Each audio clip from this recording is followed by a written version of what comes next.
2 years ago, Marc Marquez walked away from Honda. It's worked out okay for him, but increasingly Honda itself is also finding its feet.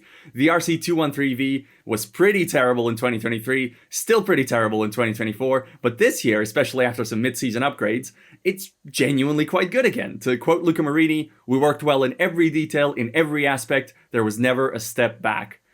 And it looks that way, which is why I think it's kind of time to talk about the rider lineup in a different light. But before that, Simon, how impressed are you with the program this year? I mean, this year's bike looks pretty good. It's certainly okay. It's not threatening Ducati, but let's be honest, no one on the current MotoGP grid really is threatening Ducati, apart from a few little splashes here and there of Genius and Aprilia. But it's absolutely in contention with KTM for the third best bike in the grid. And if you'd suggested something like that as recently as 12 months ago, you would have been laughed out of the room because it looked like an absolutely awful MotoGP bike. In the context of current MotoGP, an awful MotoGP bike is one that is half a second a lap off in qualifying. It's not a million miles away, but it didn't look like a good bike. And it especially still, since the Marc Marquez days, didn't look like an easy bike to ride. And I think over the course of the last 6 months in particular, since those mid-season upgrades arrived, the new engine, the new frame, the machine has started to look like something really, really good and really competitive. Yeah, the bike is never really bad anymore, even on its sort of weaker weekends. You can still absolutely drag it into the top 10, which was emphatically not the case last year. And if you hear the riders speak about the 2026 prototype that they've been sort of privately testing and trying out, they're quite bullish. They're confident that that even is going to be a competitive step forward relative to this one. So that's, further cause for optimism. And obviously, a lot of riders are optimistic about their prototypes. But it sounds good, which leads me nicely on to my next point. I was absent for our post-Sepang podcast. The technical issues did not start, if you will. But I heard from you specifically a lot of optimism about Honda's lineup. And it kind of raised an eyebrow for me. So let's talk about it in a bit of detail. Joan Mir has 2 Grand Prix podiums now, but he also is still crashing at what I would describe as an unsustainable rate. Luca Marini is Mr. Reliable, very good to have in your program, but I'm not convinced he has that extra final 10th that you might want, at least from like the lineup anchor. Johan Zarco has really, really struggled since Silverstone, first with a bike that was getting outdated, now with a newer bike, that the upgraded bike that he hasn't quite honed the setup for. No complaints about the 4th rider they've signed up for next year, Diogo Moreira. Since his contract, he's probably the best rider in Moto2, so that's aging perfectly. But on the whole, is this not the weakest? I don't want to say the worst. The worst sounds mean, but is this not the weakest manufacturer lineup in MotoGP for next year? I mean, I wouldn't say it's the weakest, because I think we have different interpretations of Joan Mir's abilities, which has always been a point of contention in this. Marini, first of all, I should say, is doing the same job as Zarco. I think that both of them are very solid members of this team for next year, because they are there to help develop the bike. There's still a lot of work to be done, especially ahead of 27, especially ahead of a new rule cycle that they need to be a part of. And right now, they're the right people for Honda to have on board this team, I think. I don't see anything at all wrong with that. Maybe there's going to be a little bit of upset within the team that Johan Zarco's on a 2-year deal that's going to take him through 26 and 27, considering that since he signed that deal, he has been a bit of a weak link in terms of the 3 main figureheads in Honda, taking rookie Samkit Chantra out of that mix. But I think that we've seen Zarco in the past be both an excellent development rider and be someone that is maybe a little bit slow to adapt, but is adaptable, can make it work in the end. So I think that he's had a tough year with, like you say, an old bike and then a very new bike behind everyone else. We saw the others need a little bit of an adaptation time to the new bike as well, and he's behind that curve because of when he received it. So I think with a new deal that says that he's essentially going to get all the upgrades at the same time as the factory riders next year, even though he remains inside LCR, inside the satellite team, that he's in an okay position. Marini, again, is a solid bet in terms of development. As we said, he's doing a great job at the minute as well for them. He's performing at a level that, really he's performed at before, but only on a very, very good, very, very sorted Ducati. So I think that right now there's no qualms with Luca Marini's performance. And for me, Mir is starting to look like himself again. There has to be a little bit of anticipation within Honda that actually they've finally been able to give Joan Mir a bike that lets him ride like a world champion, like the world champion that he is. We've seen progressively over the last few rounds that he's looking more and more like, well, more and more like Marc Marquez at his prime on the Honda. He's super aggressive on it. The front end confidence has gone through the roof. He's got the rear moving around, corner entry.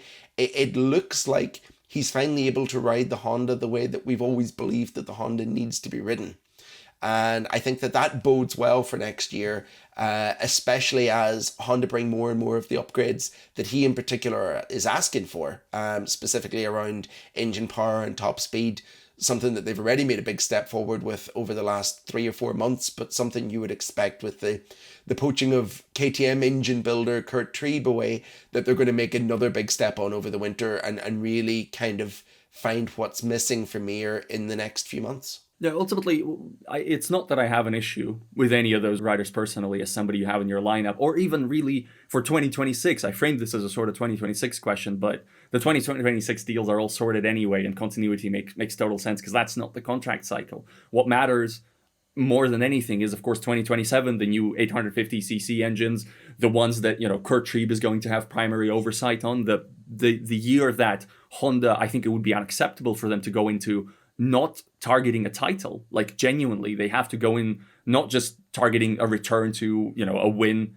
every few weeks or etc. They have to target the title. And for me, the logic that I'm going to posit quite heartlessly right now, even though I like all of these guys, is, Simon, imagine Honda has phoned you up and they've given you a new gig. You are the person who is calling all the free agents for 2027, and the list of free agents includes Mir and Marini, right?